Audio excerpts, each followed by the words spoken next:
I am Poncha Guy, hello, and I still have 20 subscribers, no new subscribers since the last video, but, I'm doing good. But anyway, I'm gonna start off with news first for this week, and one of the biggest things is Dr. Disrespect, who is probably in the top 10 largest Twitch streamers, was permanently banned, and it's kind of scary. I didn't really watch him, but nobody knows why he was banned. A couple people have come out and said they know, but they're not going to say publicly because a lot of stuff is going on. But it's just, yeah, a lot of stuff has happened on Twitch with that, and a couple people have been banned for like a week or 2 weeks for reasons they don't know either. And Twitch won't disclose to them why, and that kind of stuff, but yep. And then Offline TV, Fedmeister was kicked from the house. I am a fan of Offline TV, so this kind of hurts me that Fed would have done this to Lily and Yvonne and a couple other people. And it also, it's just sad that that happened, and that even Pokimane had come out, who seems to be the closest to Fed, and said that he had used her. And I know that it was alcohol based, I don't want to get into it, it's sad and all that, but it seems that it was mostly alcohol based and that he's going to try to clean himself up. But he was still kicked from the house, and we won't be seeing him in the videos for a while, so yeah, there's that. And then, oh yeah, also Pokimane did leave the Offline TV house in her stream. She said it wasn't only because of the Fed thing, it was also for other reasons. But yep, Pokimane left. And then Jacksepticeye takes a hiatus. This is kind of crazy too. I used to watch him a while back, like 2 or 3 years ago, but he's taking a hiatus. He just said he wasn't having fun with making videos, and he also said that he will be back. The beauty community is still toxic as hell. There's still a lot of drama surrounding them. I would never want to be a friend with anybody, even people that don't seem like they have much to do with the drama and the toxicity. They still seem to have a little bit of it, and it just, I don't know, it just doesn't seem like, and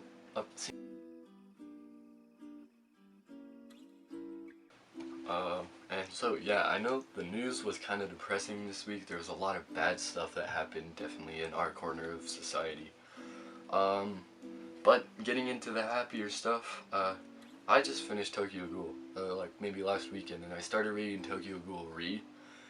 And I definitely say that Tokyo Ghoul is better, but Tokyo Ghoul Re adds a cool spin on Kaneki's life and the memory lost and how he supposedly died at Urima's hands, and a ton of stuff. I might have spoiled the story for you guys if you were watching this and you haven't read or seen Tokyo Ghoul. But yeah, so I did start reading Tokyo Ghoul Re. I think Tokyo Ghoul, the first one, was a little bit better as of now. I'm only 50 chapters in or so. But yeah, and then I did read Scott Pilgrim book 5, and that book was probably the most emotional book out of all of the 5 I've read so far, because a ton of stuff happens. There's a lot of mood swings with Ramona, and then Scott just doesn't know what to do. Kim leaves. It's kind of sad that Kim leaves the town, but I'm guessing she would come back for the 6th book. It's supposed to arrive today. And also, the new Star Wars books. So Star Wars had confirmed the Legacy era, which is in between the Old Republic and canon Star Wars, the Clone Wars, and all that. But the first book and I think a couple comics came out, or the first chapter of the first book and a couple comics came out already. And I haven't read it. I haven't really been into it at all. I watched Eckhart's Ladder video on the new stuff, and it seems kind of interesting, but it seems like they're forcing the story. It doesn't seem like it flows. It kind of fits into Star Wars, but the Jedi being part of that story doesn't seem very Star Wars-y. They seem like Knights of the Round Table, but in Star Wars. So yeah, I don't know what to think of it. It probably will get better. It was just the first chapter, so yeah, you know. And then of course Attack on Titan chapter 2, or the next chapter, chapter 130 I think, is coming out very soon, I think in the next couple days. I am very, very excited for it. I want to see what happens next because they're heading to that other country where Mikasa's family are from, and I'm excited. The last chapter was just a lot of talking, not much happened, so yeah. And then I'm just gonna get right into it, but also anime. So the anime I've been watching, anime news. So first, Girls Last Tour. I watched that. I'm starting to watch that show, and it is amazing. Like, those two main characters, Yu and Chi, are my two favorite anime characters ever. Like, they're so funny. Their interactions with each other are just so amazing, and they're kind of cute, and like all that. The art is amazing. The backgrounds are amazing. Everything about that show so far is amazing. And one quick side note, the episode with the guy that was making maps was so sad, the ending, because he just like started going north and said he was gonna make maps again, but he lost all of his stuff. It fell off the elevator thing they were on, and that was just sad, like, because I'm a photographer and I love making videos, and so also maps are kind of cool to look at. Like, I don't make maps, I live in the 21st century, but yeah, so yeah, it was sad. And then also I started watching, or I've been watching Dagashi Kashi, which is really, it's funny. It's only 12-minute long episodes, 12 to 15 instead of 25-minute episodes. But the cast of 4 characters in that show are like, they mesh and intertwine perfectly. They all have their comedic values and everything, and it's definitely not as good as Girls Last Tour or any of the other anime that are my favorite. But personally, I do think that it is a pretty good anime. And then also, I only watched the first episode of this one, but Kiz Na Ever, or Kiz, yeah, I don't know how to say its name.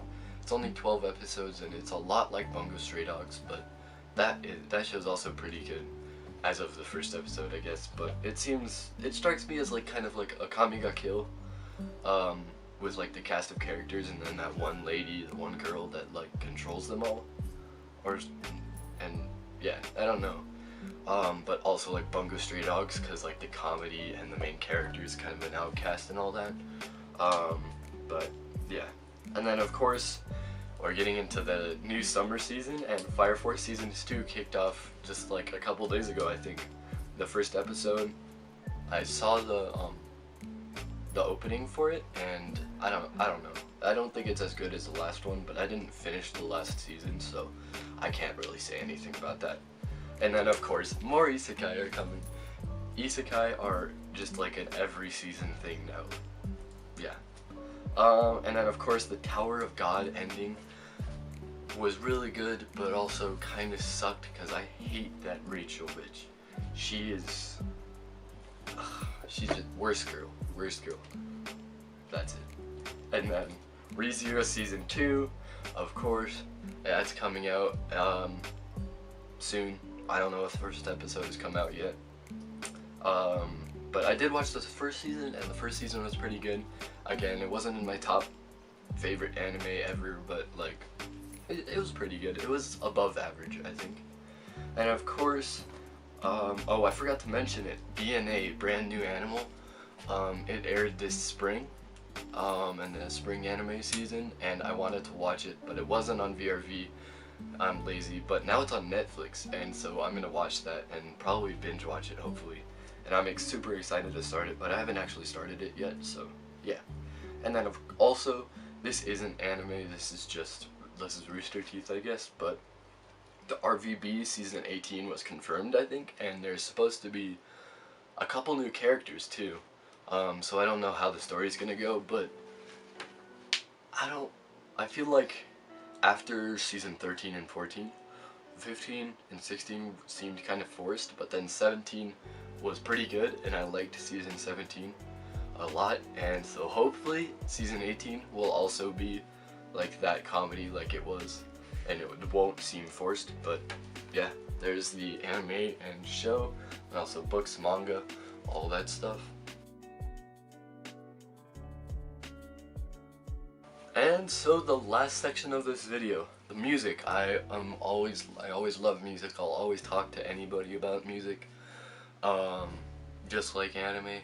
But anyway, this week I've been listening to a lot of Still Woozy. Not any particular song, I'm just listening to all of his songs, or their songs. I don't know if it's just one person or a band, but it's really good. I like it a lot. I still haven't watched and heard Boy Pablo's new song. I really should get to it, but I still haven't, so I probably won't until next week. But maybe I will, and if I will talk about it. So yeah. And then I got back into Nujabase, and especially the song Battle Cry. If you have seen the anime, what's it called? Battle Cry by Nujabase is the opening for an anime, and it is in English, and it's a really good song. And yeah, if you want to listen to it, you should go listen to it. It's a good song. He raps. It's not just regular anime opening type stuff. It's like a rap song. And then I've been listening to a lot of Shiloh, like the lo-fi Shiloh beats and all that. Shiloh is everywhere, used in XXXTentacion songs, like anybody, Ben Beal, everybody uses her beats and her music. So yeah, I've just been listening to a lot of just her, not the Shiloh like X songs or the Ben Beal songs, like just her by herself. And of course, this will probably be an almost every weekly thing, but I've been listening to a lot of the Wombats. I love the Wombats. They're my favorite band. And it will probably never change. I think everybody has that one band that is very different from most of the other music they listen to, but they still love them. Like, I have a couple of friends that just love Coldplay, but they listen to rap usually, and then they'll just love it. They know every word to every song by Coldplay, and that's me with the Wombats. Like, I know so many of the words for most of the words for almost every song. I love them. And this week especially, I've been listening to 21st Century Blues. I love that song a lot. Like, the chorus is so catchy. Yeah, and then also I've been listening to a lot of The Pillows, and like, if you haven't heard of the anime, I made a video on it, but it's called FLCL, and that anime doesn't have an opening, by the way. It's just to end the show straight through, but the music in the background, like all that music is by The Pillows, and The Pillows are amazing. They're like a punk rock, garage rock band, but they're from Japan. It's amazing. The song Last Dinosaur is the best song by far by them. I love that song. And then also I got into Phoebe Bridgers, or Phoebe Bridgers, Phoebe, whatever. But she is like, I think the top indie artist on Spotify or something like that. And I love her songs, especially Kyoto by her. It's amazing. I even got one of my friends at work into it. I work at a restaurant, if you don't know. And I got my friend Ashish, the bar manager there, in to listen to Phoebe Bridgers, and he loves her too. So yeah, she's just amazing voice, soft voice, like, it's just perfect indie, like, at least what I think. But yeah, and so there you have it. That's my video for this week. Sorry I didn't end it off well this week, but thank you for watching. I will see you next week. I've been Poncho Guy, and I hope you all do well.